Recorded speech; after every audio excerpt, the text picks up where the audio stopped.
they fed me well in that hospital room when I had to stay in there that week. I loved my hospital food there. They had grilled cheese sandwiches and bacon and eggs and stuff like that, and they had some really good dinners and stuff. But mainly my favorite thing to do, they only had grilled cheese sandwiches on the lunch menu, but I asked if they would possibly be able to do grilled cheese sandwich in the morning so that I could have bacon and eggs with it and put the bacon and eggs in the grilled cheese sandwich. And they were like, oh yeah, eat as many fatty foods, calorie-full foods as you can, because this shit's going to take, this stuff we're giving you is going to take all that shit out of you. So we want you to put as much food in you as you can. Which is why they gave me the prednisone, the steroid, which would inspire my hunger again, since the chemo would make me nauseous the whole time. So I was eating, and I was all, oh, it was so good. We even ordered pizza and Chinese food. They have hospital-approved Chinese food places that pass the clean test, so it was all right. They gave us a phone book full of that type of stuff, and yeah, so I ate well, and I gained quite a bit of weight. It was the first time I actually felt my belly touch the front of my shirt. That was a really new experience for me, because I always had abs. I was a very skinny person. Not strong, full, big abs, but just I had the lines. And my shirts never touched my belly, and it was just so weird. And so I ate well, gained a lot of weight, but then afterwards at first I lost a lot of weight. They did it in all kilograms, so I don't understand. I don't know the frame of reference of what kilograms are, because I grew up just using pounds. Yes, I'm Canadian, we're supposed to use metric, but I think everybody still weighs in pounds. Even the people who use millimeters and centimeters and kilometers and stuff still use pounds pretty much to weigh themselves, unless you're in the UK or unless Europe has switched over completely. But yeah, so I don't know, I was 56 kilograms and hovering around there, 47 kilograms at one point. Whatever that means. One of those is really low and one of those is really high. For me. Because I was always 127, 130 pounds when I was healthy. And so then when I got sick, I think I went down to 110 when I first got chemo, and then when I had the steroids and gained all the weight, I think I was about 150, 160 pounds.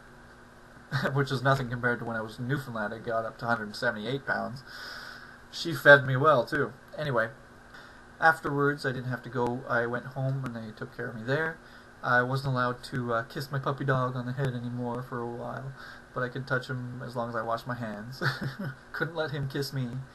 And I'm a big dog person. I love my doggy. Baron was who it was, a big, fat German Shepherd. He was sort of the type of dog that was annoyed at everyone, and he would sort of just lay around and stuff, but he did like to play here and there. We loved him. After that, I just had to take pills. They didn't have to drive me in, but I would still get a checkup every once in a while. I would still take my blood every week for a few years yet, but I was cured. They had me, they said I was in remission. Then after remission, they said I was cured. I just had to keep it up, just make sure, just take the maintenance chemo pills, and until I ran out, because they also tapered off, and I stopped taking the steroids as well. I had nausea pills all the time, here and there too, and generally that was it. I'm cured. It was an interesting experience, that's for sure. Not one I care to really repeat, and if I do regain leukemia, I think I might just have to opt for euthanasia, because I just don't want to go through the nausea again. That's what was the worst. I wasn't depressed or sad or anything, but one time the nausea actually did make me say to my brother, sometimes I wish I would just die. And I was probably the worst thing to say to my brother, because he does suffer from depression. And I didn't really understand that or know that at the time either, but I said that, and he said he was really affected by that. He told Mom about it, and Mom told me later on that he was really affected by that when I said it. And but yeah, it's just one of those moments. You're like, ah, I just wish I'd die. You know, being fed all this chemo stuff that made you feel like you couldn't do anything. Your stomach was always feeling gross, and you my tastes changed. That's what they'll tell you too. Is everyone who's had chemotherapy, your tastes change. Your taste buds find different things to look for, I guess. And fruit. I used to love apples and grapes. Well, obviously, I love apples and grapes. But during that time, if I ate an apple or a grape, it would leave this really gross aftertaste in my mouth, and I just didn't want to eat them anymore. Chocolate. If I ate any Hershey's brand chocolate, it tasted gross, like cigarettes mixed with coffee. That type of a flavor. And I hate cigarettes and I hate coffee, so obviously I hate that flavor. But Cadbury chocolate tasted exactly the same, so I was like, oh, phew, Cadbury chocolate. Thank you. I wanted to eat chocolate. But, you know, Cadbury with dairy milks and caramel and, oh, the best chocolate in the world. I don't know. There's no better tasting chocolate. All the Belgian chocolates taste like cigarette coffee to me. Like Hershey's tastes like cigarette coffee. But caramel tastes fucking good. And yeah, even my smells. I can't remember a lot of the things, but a lot of my tastes changed. I stopped liking some foods, and I really liked others. And I really liked orange juice. I could not stand apple juice, but I really liked orange juice for some reason. But overall, I'm alive. I'm here. I'm still able to create. That's sort of why I have stopped coloring my pictures, is because it just hurts my arms to apply that much pressure for that much time in that position. Trying to keep a position in one place. I have to keep my arm moving, or my elbow will sort of feel like it locks up. So that kind of sucks. But I'm alive and cancer-free for the moment.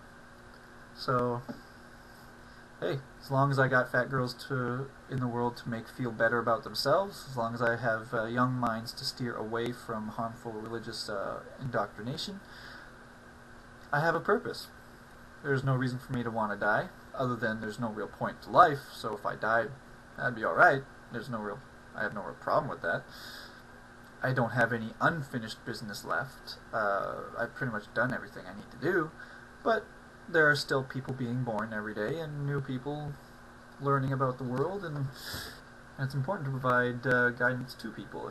Like I said, through my drawings, make fat girls feel beautiful about themselves. But yeah, so I had leukemia. I don't have it anymore. It was an interesting experience. I have my hair, sort of, and my life and my enjoyment of movies and videos and music and drawing and women, and as long as I can enjoy things, there's no reason for me to not live. I hope my story either helped or entertained or just, was nice to listen to, or at least interesting. That's all I can hope for, is at least interesting in some way, positive or negative. So have some cancer-free lives. Those with cancer, fight.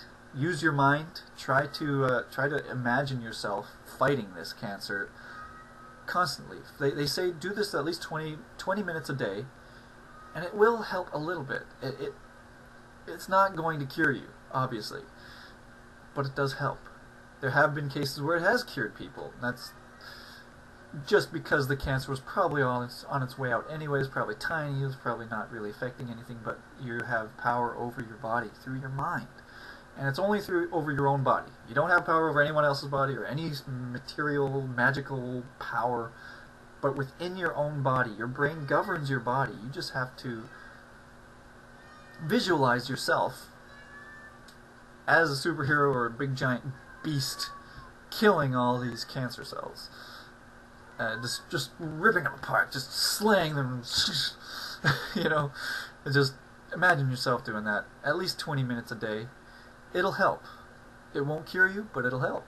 It'll help you. If it doesn't help fight the actual cancer, it'll help you mentally to at least, hey, okay, it's time for a fight.